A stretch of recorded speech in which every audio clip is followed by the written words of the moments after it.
Ferveur du stade Toumba, Dortmund présente un 11 largement remanié, sans Aubameyang, Gundogan, Kagawa, Hummels laissé au repos. Thomas Tuchel a choisi de donner du temps de jeu à des joueurs qui en ont peu, à l'image de Castro ou encore de Bender. Marco Reus est là, tout comme Berbatov du côté du PAOK. Dortmund hausse le ton d'entrée dès la 23e minute de jeu avec ce ballon pour Januzaj qui va s'appuyer sur Gonzalo Castro, arrêt du pied de Brian Lolsen, le gardien du PAOK Salonique. Cette équipe du PAOK n'a pas eu aucune occasion dans cette première mi-temps. La seule pour le moment, c'est pour Dortmund, et la seule pour le PAOK, c'est celle-ci, lancée à la limite du hors-jeu. Robert Mack, l'ancien de Nuremberg, frappe puissamment sous la barre et trompe Roman Weidenfeller, titulaire pour les matchs de coupe. Roman Weidenfeller ne peut rien faire sur ce but-là.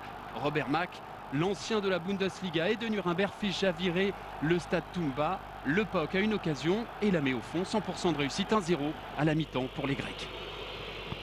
Le match s'emballe dans les 20 dernières minutes de jeu. Marco Reus trouve Olsen sur ce coup franc. Et puis Schmelzer, à peine entré en jeu, 2 minutes plus tard, trouve Gonzalo Castro pour le but le plus involontaire de cette deuxième journée de la Ligue Europa. Gonzalo Castro qui marque son premier but, toute compétition confondue, avec le Borussia Dortmund, son nouveau club. Il cherche à centrer. Hoffmann gêne Olsen. Olsen se rate. Un but partout. Dans les 10 dernières minutes de jeu, chacun aura sa balle de match. Tout d'abord, le Brésilien Jairo, qui est rentré il y a de cela quelques instants, qui se joue de Neven Subotic, contrôle extérieur du pied. Il joue le ballon entre les jambes de Roman Weidenfeller, la rage allemande, et le genou de Roman Weidenfeller pour repousser ce but qui tendait les bras à Jairo.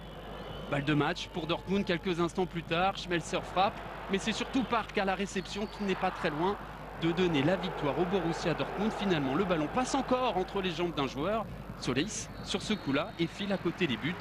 Avec 4 points pris en 2 journées, le Borussia Dortmund conserve la tête du groupe C et évite l'écueil du stade Toumba.